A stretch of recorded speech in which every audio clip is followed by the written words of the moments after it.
There you go, we're recording. Okay, for the benefit of the record, this recording is not the property of the county, and the county makes no representations about the accuracy of the recording and is not responsible for its content.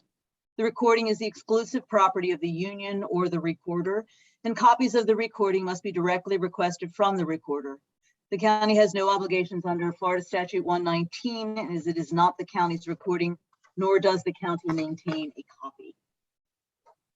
So good morning. I just want to walk through. We have a package proposal for you today, Scott, with some changes in it.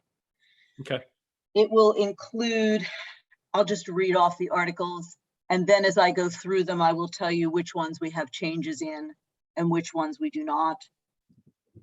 So it will include Article 1, recognition, Article 3, union representatives, Article 5, access to bargaining unit members, Article 7, seniority, Article 10, vacation leave, Article 11, leaves of absence, Article 12, jury leave, Article 13, military leave, Article 14, witness leave, Article 15, domestic violence leave, Article 17, retirement and health, Article 19, rules and procedures, Article, which is the one that we TA'd that you're going to send back to me. Correct. Article 20, uniform and grooming, Article 24, compensation, Article 25, specialty charge paramedic, and Article 27, damaged equipment. So Zach, if you could pull up Article 3. Article 1 is the recognition article, and our proposal is status quo, Scott, which reflects the current PERC certification, not changed from our prior proposals. Yeah, quick question on that, Karen. My understanding, and maybe the chief can confirm for me, my understanding is they hired 2 community paramedics and they have them on assignment on the ambulances. Is that correct? I don't know the answer to that. Jimmy, are you here? Hey, Scott. The community paramedics are not on assignment on an ambulance. There's a total of 3 community paramedics, 2 social workers, and a district chief that oversees that section. They're in a completely different cost center. Their assignment is separate, and the mission is completely separate from the paramedics that are staffing the ambulances. Okay, so you're saying no community paramedics work ambulance shifts and no EMTs and paramedics work community medic shifts? No, sir. I'm saying that their staff assignment is a separate mission than the field paramedics and EMTs. They can, and they have picked up overtime on an ambulance, but they're not staffed. That's not a rotation.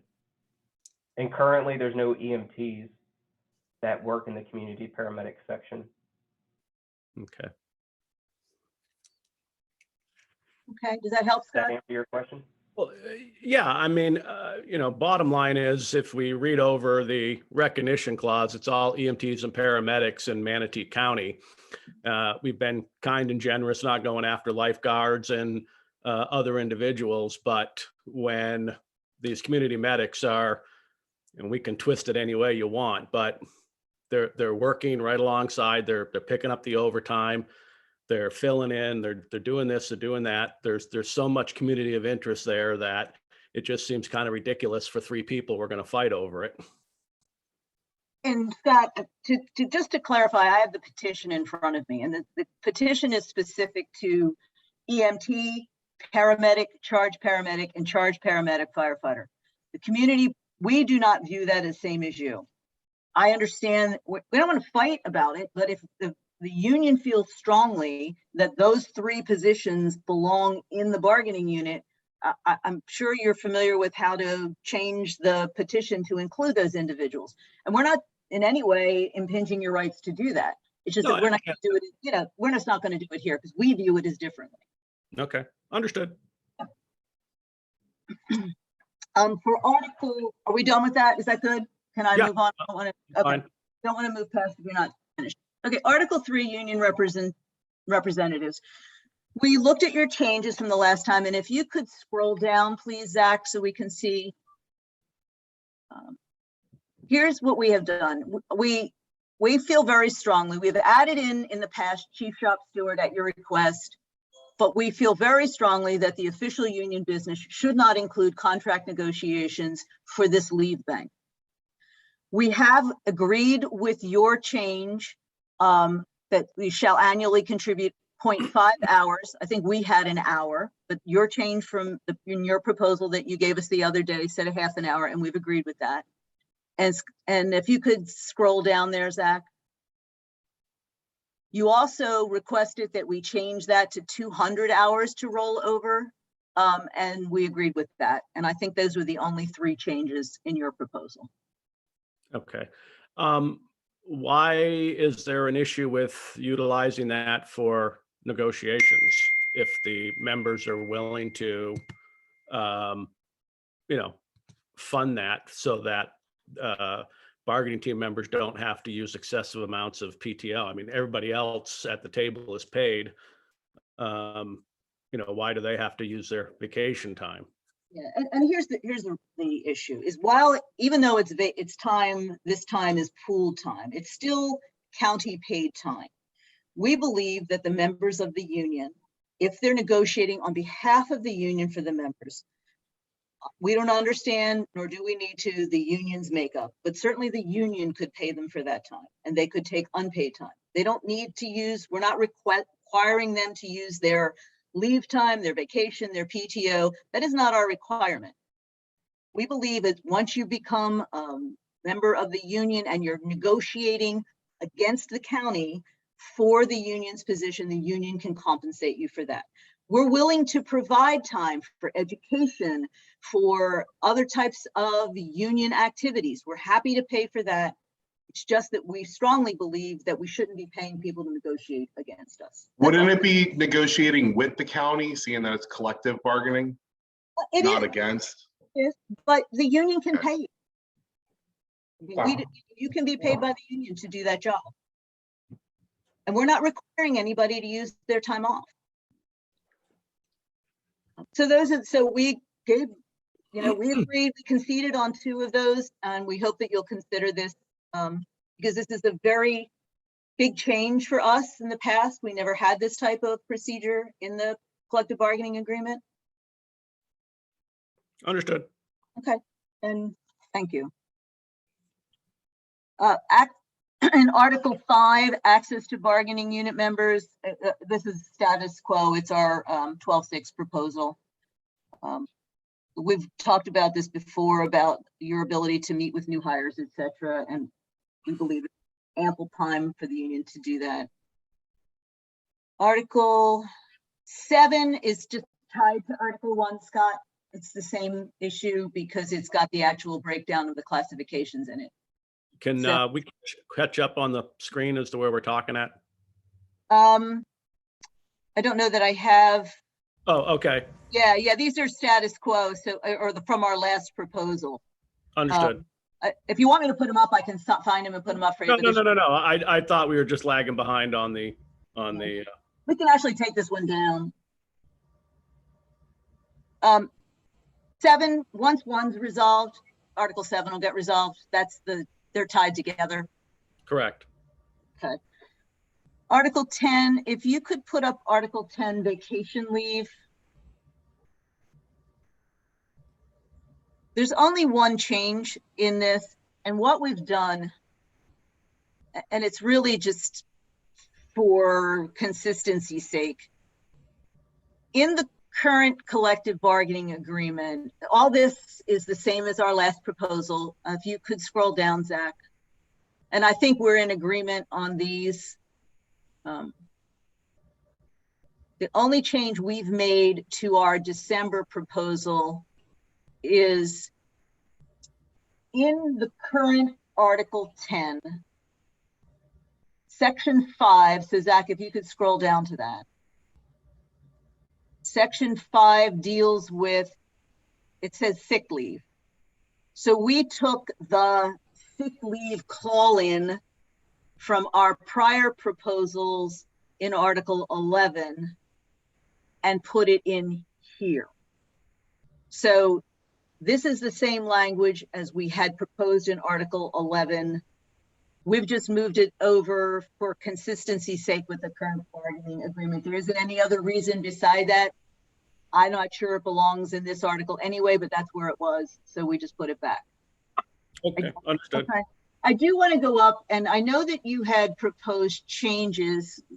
If you could, Zach, scroll up a little. In some of the timing issues here for, and it's not going to reflect on ours because we didn't accept your changes, but you had shortened some of the time, or lengthened some of the times for people to put in changes. The challenge that we have is the ability to physically do the changes. We understand your requests, but that's why we did not incorporate them in this. What section are you referring to, Karen? Yeah, I've got to pull up. Do you have your article there that you could pull up for us?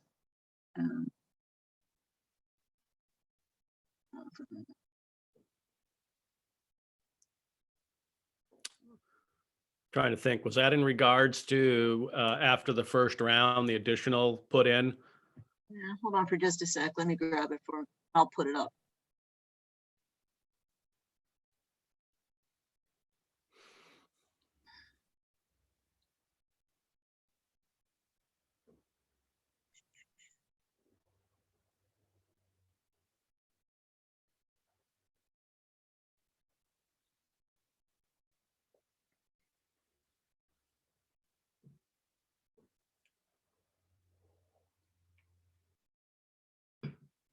It's in section 2, vacation bidding guidelines.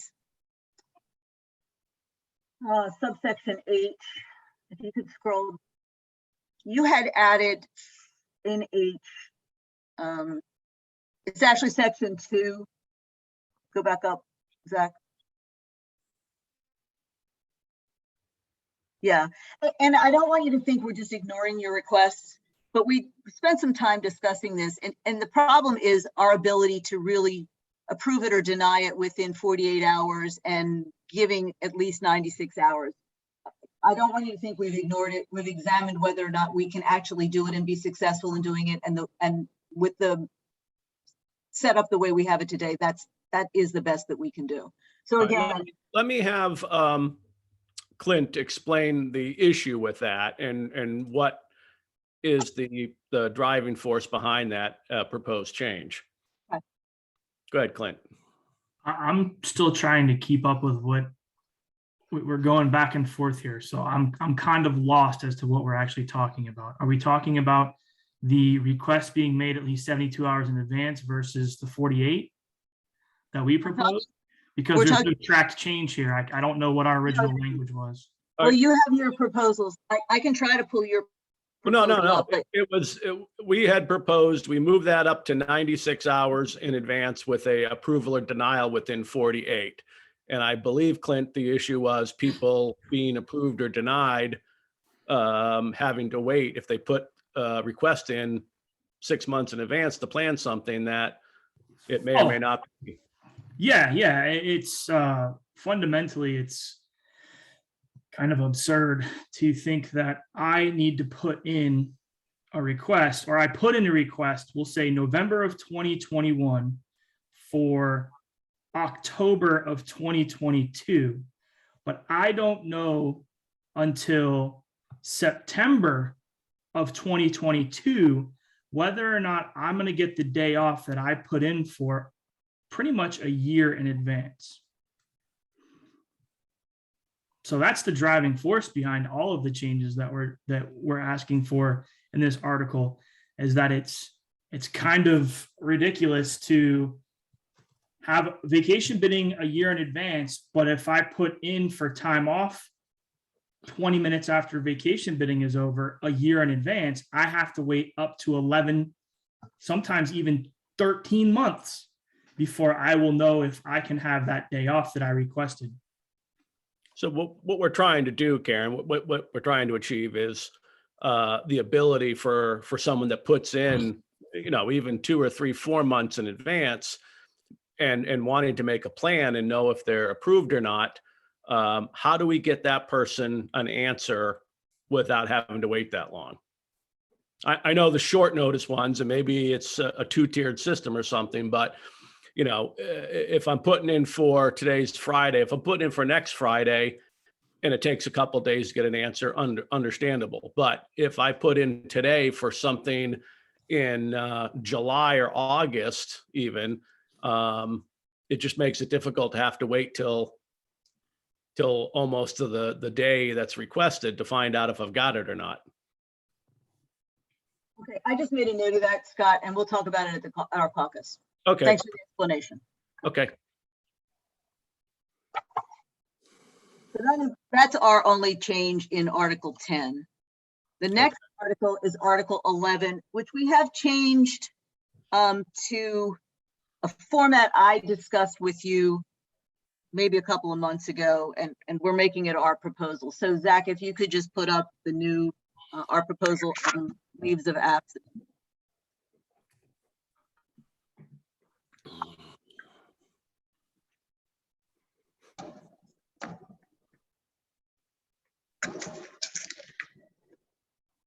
One of our goals is to tighten up the length of the collective bargaining agreement. One of the things we proposed was creating one article that included all types of leave. So my comments are going to go to from 11, 12, which is jury leave, 13, which is military leave, 14, which is witness leave, and 15, which is domestic violence leave.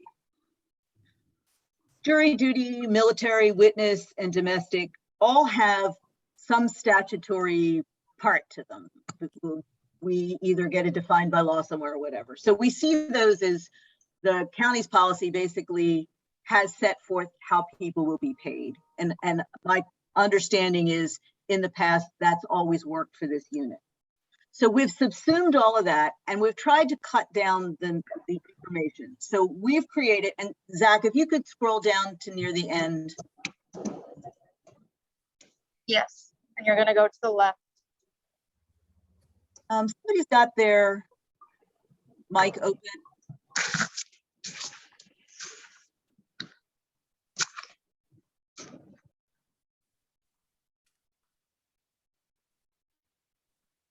So all of this, Scott, you've seen before.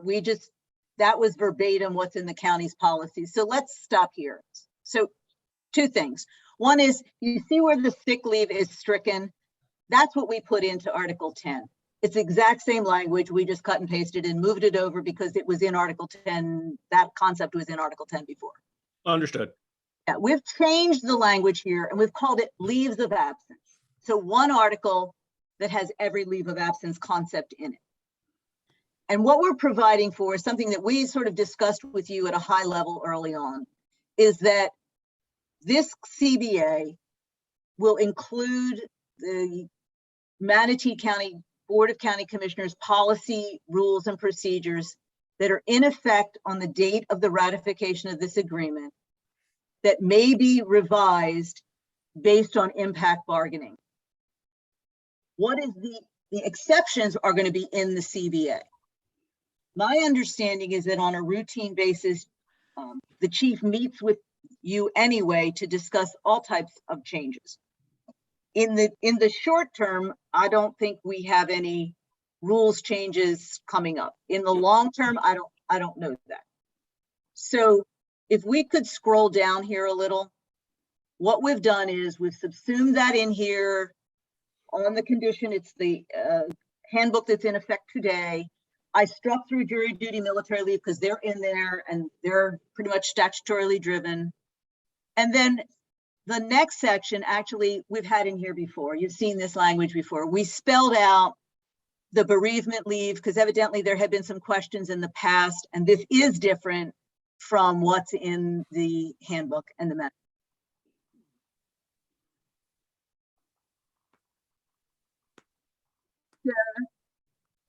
Sarah, we can hear.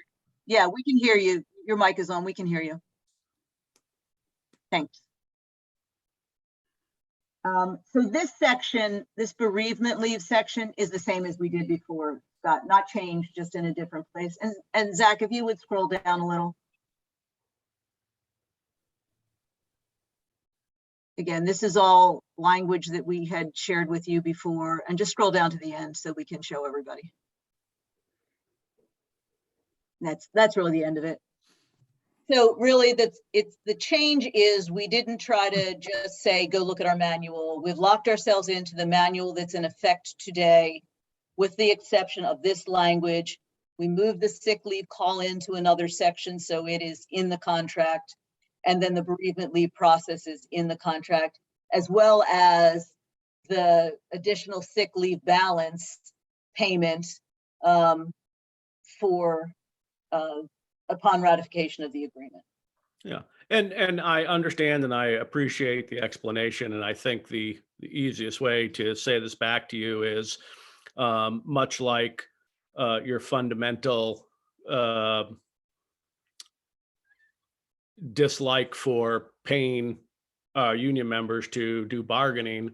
I think it's a fundamental issue for us that we have these things spelled out in our own collective bargaining agreement, where we can sit down and bargain over any potential changes every 3 years when the contract comes up, versus I'm not saying this to anybody here in an offensive manner, but all the names and faces seem to change every time we sit down, sometimes for the better, sometimes for the worse. But I don't know who I'll be talking to in 3 years. And I understand where you're coming from and where the current people are coming from, but I have no clue what the future people will be viewing at, and their thought behind it's now a GO or a policy, and we'll change it, and we'll tell you about it, we'll bargain, but bottom line is we're doing it and we have very little recourse. So fundamentally it's in the contract, it's there. If there's specific things that you would like to propose to change, I'm sure we could talk about that, but just kind of scrapping it out of the contract with a few carve outs and leaving it to the county to change when they see fit, I think that's a tough sell for everybody here. And I think that everything you said applies to our position as well, about seeing different faces and whether or not it's going to be better or worse, and what 3 years may bring. But I do think that what is different from the other proposals is that this proposal specifically locks us into the current handbook unless we sit down with you. We can look at language about that, but it is our position that is sufficient for affording you the rights that you have, and we sit with you anyway. And whether it's this chief or the next chief or a dozen chiefs later on, that's the past practice that we've had. So I think there are protections in it, but I understand your position.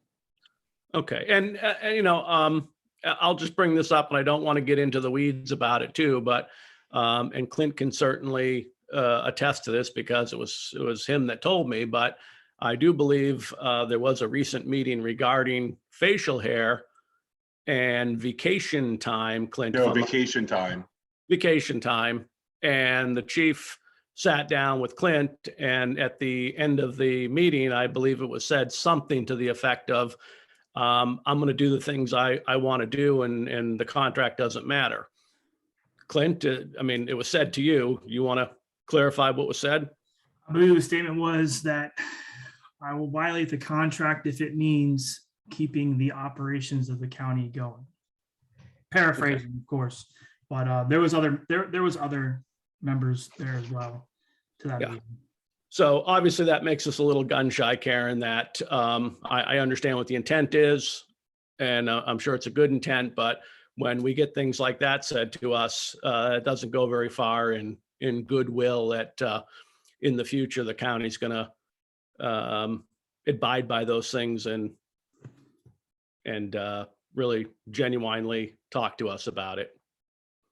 So. And I get, and I appreciate that's your opinion. I'm sure we have, Jimmy, do you want to opine on that? I saw you open your mic.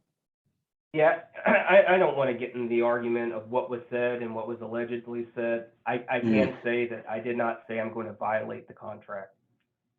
I did say some other things, but I did not use those words. So I will just leave it at that. Well, the recent actions and the recent violations of the contract show us the county's intent, which is why we do not really have an appetite for leaving stuff out.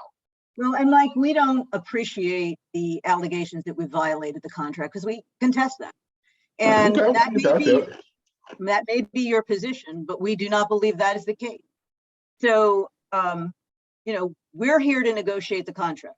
We're not here to talk about anything outside of that, other meetings, other whatever. I'm here to talk about the contract and getting a collective bargaining agreement signed and in place as soon as possible.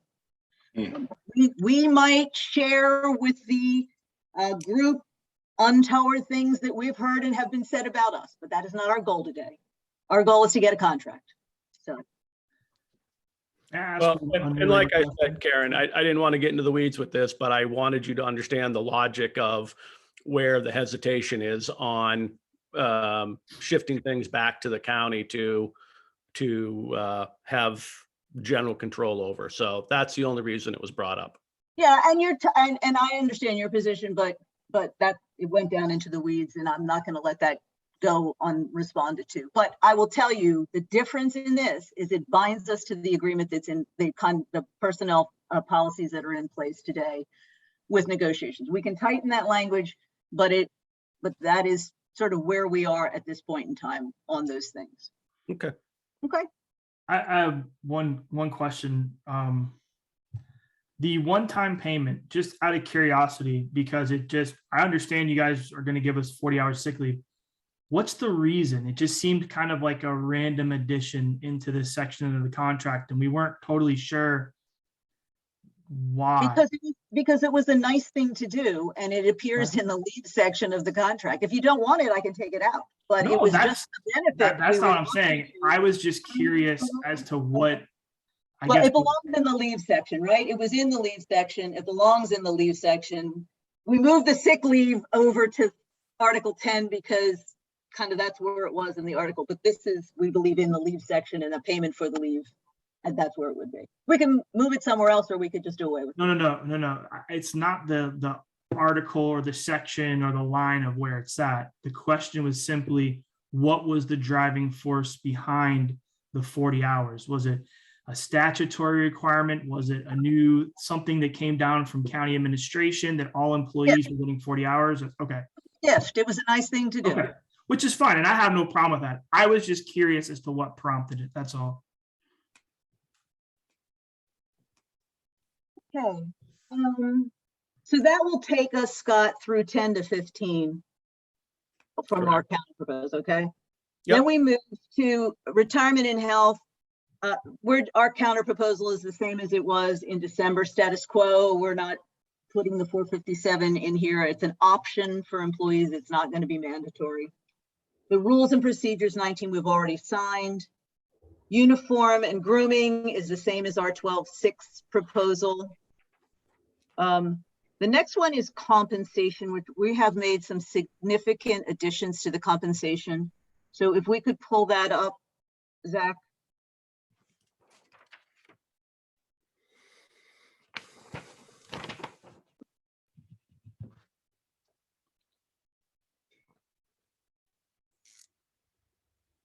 I didn't see Julie here. You know, Julie, she's been around. That's not I just noticed there's a big crowd here, but I just noticed Julie there. Julie was the absolute perfect snack person for in-person meetings. We had the best yummies. We all miss in-person meetings, quite frankly.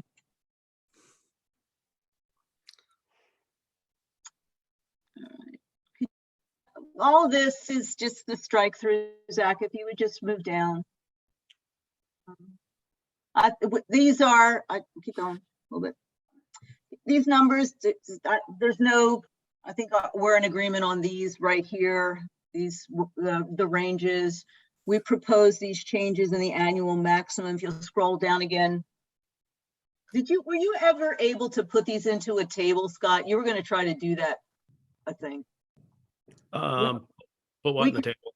You were going to try to put these in a table, I think, the last time, a separate table. If not, we'll try, because it's kind of awkward the way it's in here. But we can try to do that and try to clean it up a little. So I'm a little lost. I thought the down here on the lower part was my table. oh, that is your table. Okay, gotcha. We thought there was a separate. Gotcha. Okay. No, I did make the separate table for the, we still would like to grandfather, we're not opposed to paying the paramedic, the new hires, treating them in the same classification as the EMT, but we also would like to grandfather the existing people so that we don't pull the carpet out from under them and then all of a sudden start limiting their ability, because, up till this point, their position was fine. We understand the county's position that it's kind of, for lack of a better word, a glorified EMT and not of a huge use to the county until they become charged. So, we're behind combining them moving forward, but we still want to make sure there's provision for the existing people that they're not left out. We'll address that here as we scroll down. That's something new in our proposal. Excellent. So if you keep moving down here a little bit, Zach. So we increased our general wage increase to 5%. I think that's something you were looking at. You were just discussing grandfathering in. So we took the existing paramedic language you have, and here is our counter proposal to you. Anyone who, and Jimmy will step in here if we have any questions, any paramedic under the old P2 classification will get a $2,500 lump sum payment once they clear the medical director as a charge paramedic. Effective the pay period following the medical director clearance, when their new role as a charge paramedic, they'll receive either a 5% increase to their base hourly rate of pay, or they'll be moved to the entry level base hourly rate of pay of a P2 classification, whichever is greater. So if you step up, you get and cleared, you get $2,500 lump sum to do that, in addition to a raise of either 5% or moving you to the entry level, whichever is higher. Okay. Do we know how many, the chief might know this, how many paramedics there are in that P2 classification currently? Yeah, I think I need to double check, but I want to say it's less than 20. Like, for some reason, the number 16 is coming to mind.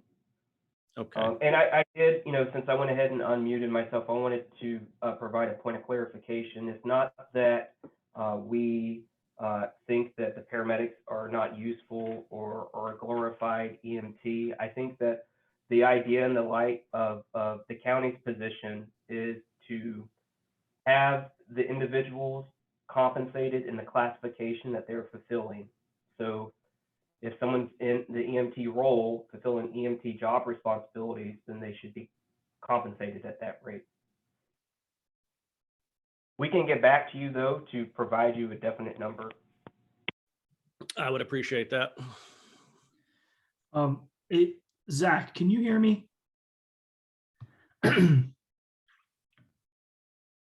Zach Ribble.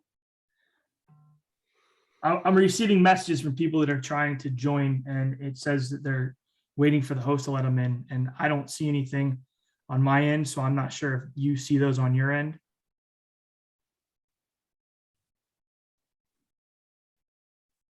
They should all be in now. Thank you for letting me know. Okay. Okay, I'm sorry, Karen, you can continue. No, that's okay. And Zach, as soon as you get back focused on this, if you could scroll down for us.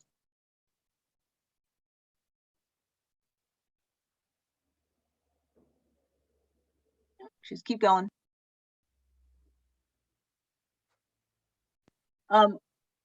This merit-based performance is the same as our last proposal in December, where we had increased the percentages to 3.5, 3, 2.5. And Zach, keep going.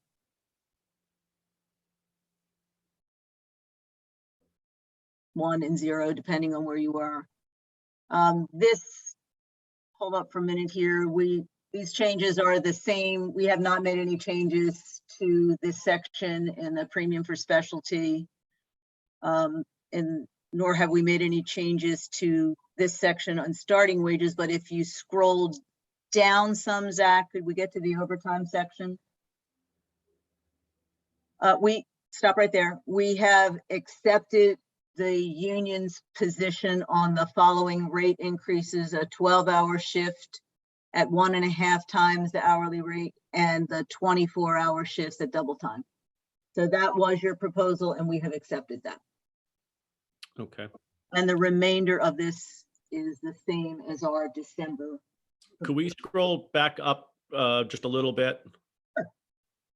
I should say, we also tried to highlight things in green so that if we changed it, it's highlighted in green.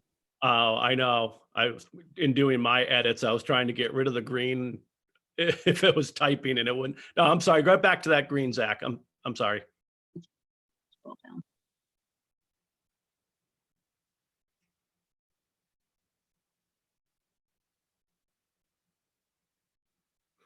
Yeah, when this is all said and done, I'm going to give you 2 packs of Juicy Fruit gum to retype this all in Word. Actually, I think probably a couple of the articles we've cleaned up and tried to send. If I can't do it today, but if any of these you want untracked, Scott, let me know and we'll try to do that. I just worry that we get to pull the wrong thing out. So Yeah, no. When it's all said and done, I've had to do this in a number of places, especially when we've converted a PDF to a Word, and it just destroys everything to do with the document. So it's typically, our goal is to have a new Word document, because this Yeah. was just a conversion from a PDF. There wasn't a Word document we could use. Okay, No. so that's So- 20. That's 24.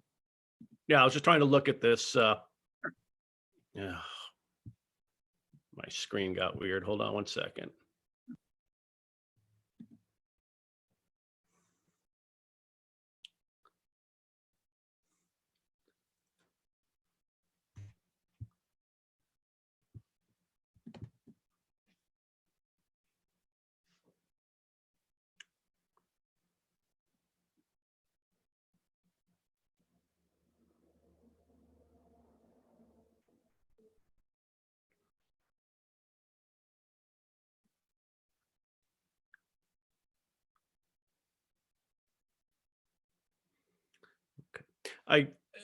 The one question, and I'm trying to figure out,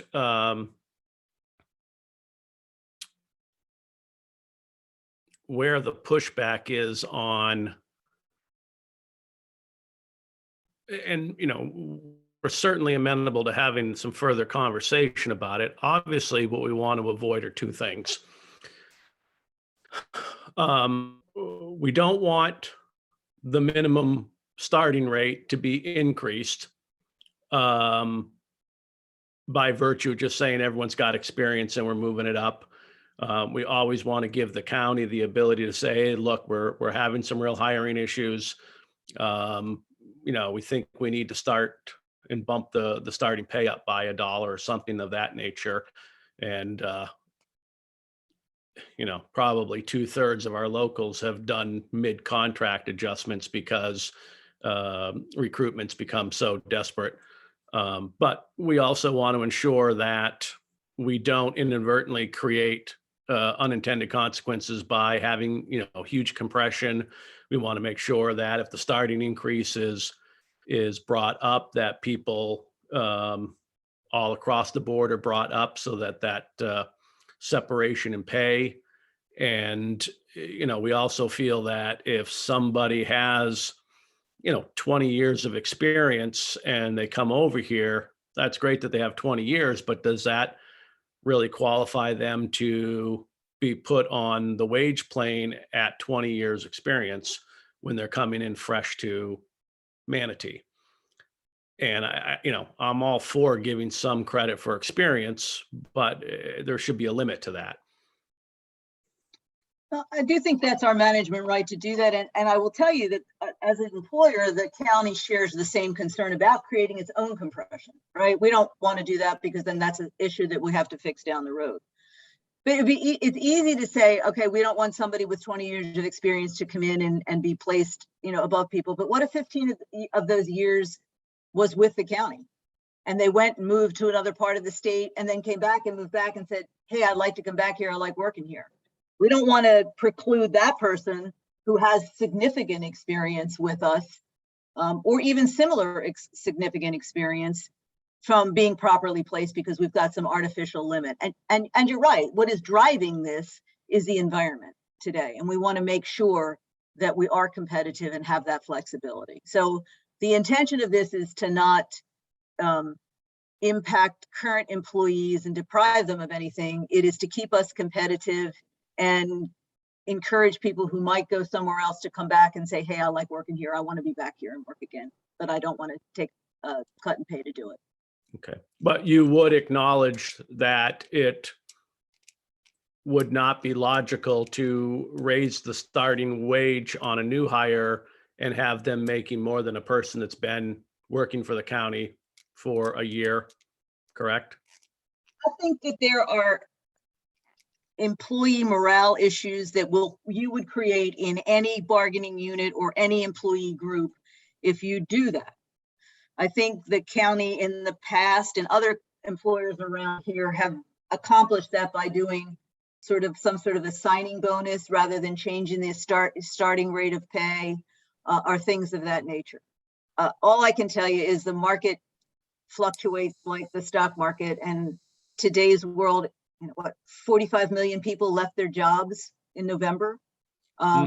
So who knows, next year, this time, 45 million people could be looking for jobs. I think we just have to frame this document, which will be in place for 3 years, to provide the efficiency and the ability for everybody to treat employees fairly, but to be able to keep the staffing at the level it needs to be.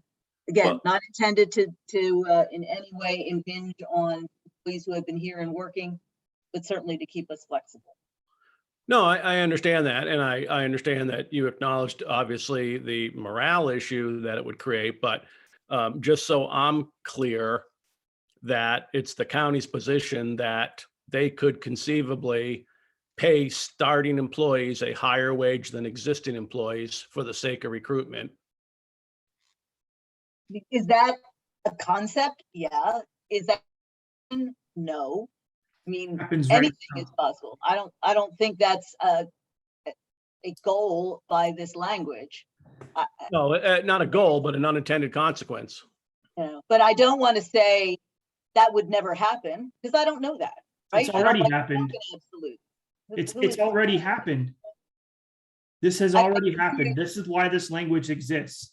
This language exists because the county had unbridled ability to hire people at whatever they wanted to. They didn't go consistently across the board when they hired people, giving them credit for years of experience. We have employees here that have worked for 20 years other places that got 0, but then we have other people who only worked 5 years someplace else, but because they were hired with 5 years of credit, make more than that person. So that's inconsistent across the board, which is why we're asking for the 1% per year for years of service with the county, because the county has caused such a huge compression issue in our department. And it was admitted by the previous director of HR in last negotiations. And his response was, well, we can't really make up for the past. But the problem is the county has and continues to create compression in our department. And it sucks and it pisses off the members. And that's why we're losing people. 40% of the people that have left in the last 6 months have been here for 5 years or longer.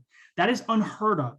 You don't lose people that have been here for 5 and 10 years if they feel appreciated and they feel compensated for what they're doing here. And that's the problem. They feel underappreciated and they quit to go other places that will pay them what they're worth. Our county doesn't pay us what we're worth, and that's why we're in this position in the first place. And there's 61 people signed into this meeting, and at least 50 of those are members, and we'll all tell you the same thing. Okay, and what I'm going to do is during the caucus, I may not have this to you today. What we have done is come up with a comprehensive pay plan that, and Zach, can you scroll up to the chart for me? That provides significant increases that we went through several sessions ago with you. And if I need to revisit that after the caucus, I will be happy to do so, of where our employees will be placed. And when we look at this new proposal that we have, we can show you what other entities are making. And these pay rates will be significantly higher, and the opportunities here will be higher. And we've gone through this with you before, and we've increased it since the last time we went through it with you. So I will, after our caucus or in a separate, our next session, I will walk through individual employees and show you the potential for what our pay proposals will provide. Okay. Okay. All right. Zach, can you pull up 25?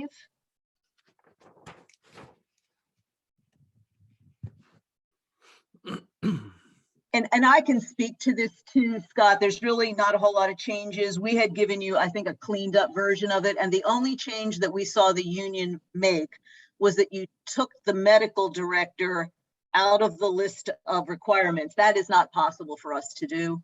So our proposal stays the same as December the 6th. Why does the medical director have to have authority on who can be a field training officer? Field training officer teaches the county systems and whatnot. He's not a preceptor. You wanna, we had this conversation for us. Hey, Scott, this is Jimmy. I think that there's just maybe some nomenclature confusion there. The field training officer is a function of the medical director himself. The paramedics here function underneath the medical director's license. And the preceptorship that you're speaking of is a separate agreement with Manatee Technical College. And they have I guess like a training process that they go through to teach students. The FTO is to teach paramedics our protocols, our procedures, and the policies that the medical director has set forth that we have to follow. Oh, and I understand that, and that's how it is across the country. But a lot of places, they separate the FTOs and preceptors.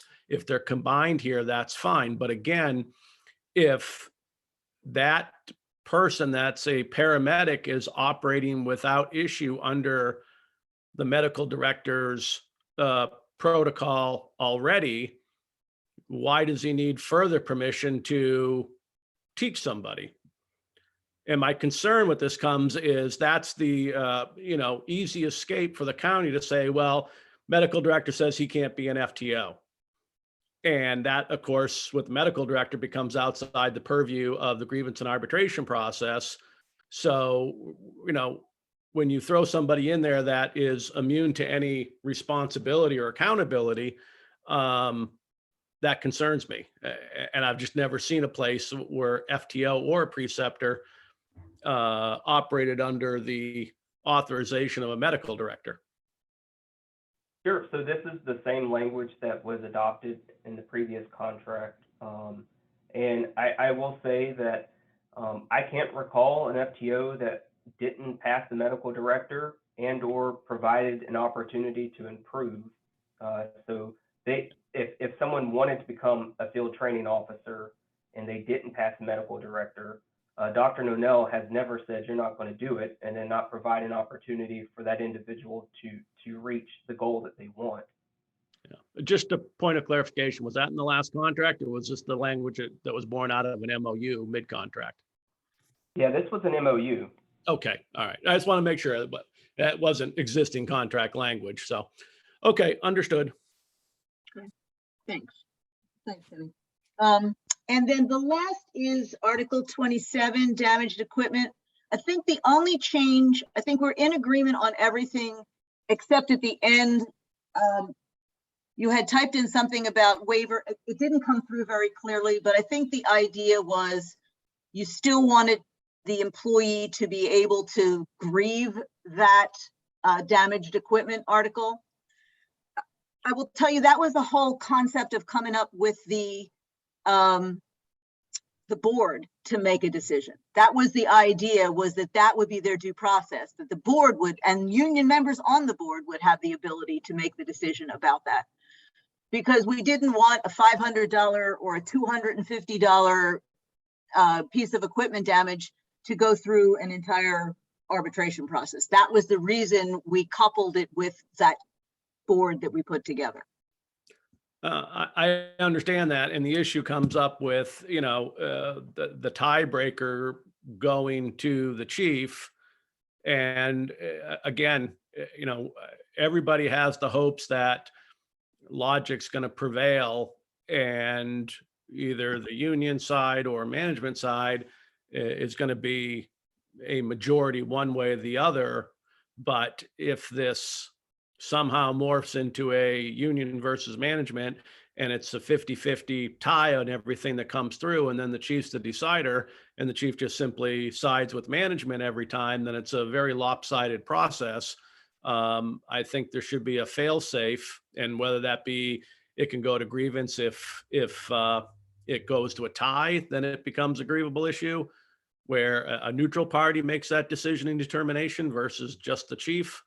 Again, we're trying to work with you here on this, but we don't want it to be a system that is and could potentially be abused.